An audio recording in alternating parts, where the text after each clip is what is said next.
Why, Sheriff? Why do you like this law? Well, we've been enforcing the two other state laws and the federal laws. This is just another tool that law enforcement can use to detect those here illegally. It's now a misdemeanor.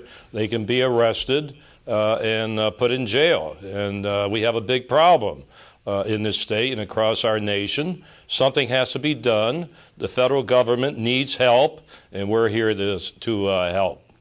Sheriff, what's wrong with that? If it's a crime, it's only a misdemeanor. If it's a crime, there's nothing wrong with it. But if you're going to target people based on who they are, in this case Mexican American, but if there was anybody, that is racial profiling on its face. To say that we're going to stop the incoming of people that are Mexicans into America is to say that you're going to look for people that look Mexican, which is racial profiling for a lot of very legal citizens of Hispanic descent. That's the problem with it. Joe, the mayor of Phoenix, Phil Gordon, calls it a hateful law.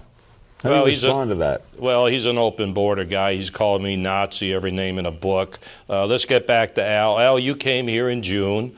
Actually, we met in my office, but you called me Bull Connor. You asked for my resignation. You encourage activists to follow my deputies around. I'm really sad that now you're trying to perpetuate more violence, if there's going to be violence and dissent over this new law. I'm surprised at you. I'm a little confused. I'm a little surprised at you. You said I was there 3 times. None of the times was there violence, and did I perpetrate violence? I asked you to resign because people there were making complaints. But this is really not about you. This is about the Constitution of the United States, and this is about making sure that people have equal protection under the law. And if you are a Latino in Phoenix, you should not be subjected to having to ride around with citizenship papers any more than anyone else. If you're a person of color that you may think I'm Latino, you shouldn't have to be submitted to anything other than anyone else. Right. So this is not about you, Sheriff. This is about the Constitution of the United States. You're the one that's butting into our business here, Al. I know you get paid for it, but that's your business. Well, I don't think you don't even know what you're talking about. I don't know, first of all, any immigrants that are coming here from Mexico that could pay anyone, and certainly no one. In fact, I paid my way to Arizona the 3 times I came, and I'll pay my way this time. It's not about money. You want to get personal. Why don't we talk about the Constitution? You're a law enforcement officer. There's a key question Let's talk about the law. I don't think you read the law. You don't understand the law. All right, here's one. Read the law. Sheriff, a key question is, what constitutes a reasonable suspicion? Well, we stop people all the time for every type of traffic violation and other crimes. Cops do that all the time.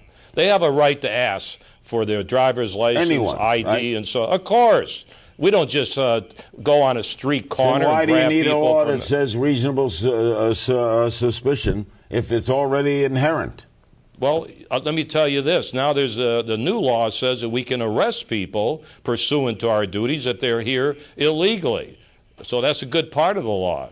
There's nothing wrong with that because it is. It says reasonable suspicion of being here illegally. So he's talking about car stops. We're talking about immigration. First of all, immigration is in the hands of the federal government. No state's supposed to interfere with the federal government in terms of immigration. A state can't arrest someone for being immigration is federal business. Secondly, I think that if he's the toughest sheriff in the country in immigration, then why do they still have a problem? They now have 3 different laws. If he's so tough, we should see immigration having gone down. Thirdly, it is clearly designed at an ethnic group of people, something that he's not denying. Well, are you going to tell me if you pull people over in that county or in that state that are not looking like they're Latino, they're going to ask them to prove their citizenship? What do you do with the problem? We do it all the time. I think what you do with the problem is you have immigration reform. I think that the Congress and the federal government must move forward. None of us want to see the borders open. With you. None of us want to see drugs and crime. But you don't have 2 wrongs to make 1 civil right. People do have rights. Doesn't that concern you, Sheriff, to say target someone just because they happen to be of a certain race?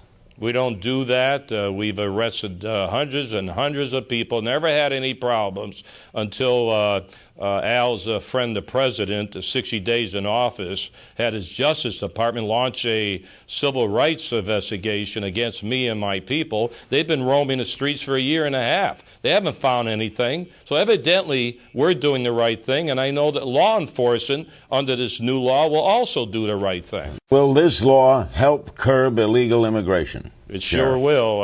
It sure will. I'm confident of that, and we're going to do it in a honest, professional manner like we all have been doing it. So then could you I don't have no explain to the problem. country why the laws that you have been enforcing has not worked, and why you think this would? You claim to be the toughest guy. The laws Well, that here you have go. used haven't worked. So why does this work? What's going to happen here other than harassing people based on who they are? By what magic are we now going to see, because you stop people, you see they look like they're brown, that you're going to ask for their ID, how that will bring this down? I'll tell you what, we have 20% of the people in the jails that I operate, 20%. Charged with murders and every violent crime you can think of are in this country illegally. They came across the border. They are criminals. There is a law and you're be about crime. commended if You you're seem to arresting forget murderers. that. But I'm asking how this bill you think will solve the immigration problem without exacerbating tensions. How do you feel this works? Because nothing that you've tried before has worked, Sheriff. You still have the problem. No, I don't know. The problem is that a lot of people have left this state. They're going to California or going back home, but they're leaving. The problem is the people that They're left here the state going illegally. to California. They're here. Yes, we arrest a lot of people coming through, heading for California and other states. Al, what action do you plan here? I think, well, I've said that if the courts does not either enjoin this, or if the courts do not overturn it, that just as freedom riders went into the Deep South when I was a kid, we're going to go into Arizona, and we're just going to walk together as American citizens and not submit to this. You said that last year. Have you got an emergency hearing before a federal judge? There are groups that we're part of, National Action Network, along with other groups that are going into court this week. Well, and if we can't overturn it, then we're willing. I think Martin Luther King Jr. said it best. Sometimes you have to disobey state laws for a higher law, and certainly to protect federal constitutional Sheriff, do you fear an encounter here? No, he was here last year and encouraged people to follow my deputies around and videotape my deputies just because they're doing their job. So, you know, Al, you come on back. We'll meet again in my office. We'll discuss the situation, person to person. That's fine. But we're also going to test the law if it's there. Hopefully it won't be there, and either way we can meet in your office. But again, my fight is not with you. My fight is that we must protect the Constitution of the United States for everyone, whether they're black, brown, or white. That's the concern, and I think if you listen to the citizens in Arizona or the Attorney General or the mayor, you would find that that's all people are talking about. No, they're talking about 75% love this new law. You know, do your research. They like this new law. So if the people that I serve like the new law, we're going to enforce the law. Well, Very I don't know simple. that 75% like it or not, but I know there's been times that majorities in some states liked a lot of laws that were unconstitutional and immoral. Unfortunately, the Constitution is supposed to protect people even if they're in the minority. That's why this country aspires to be great.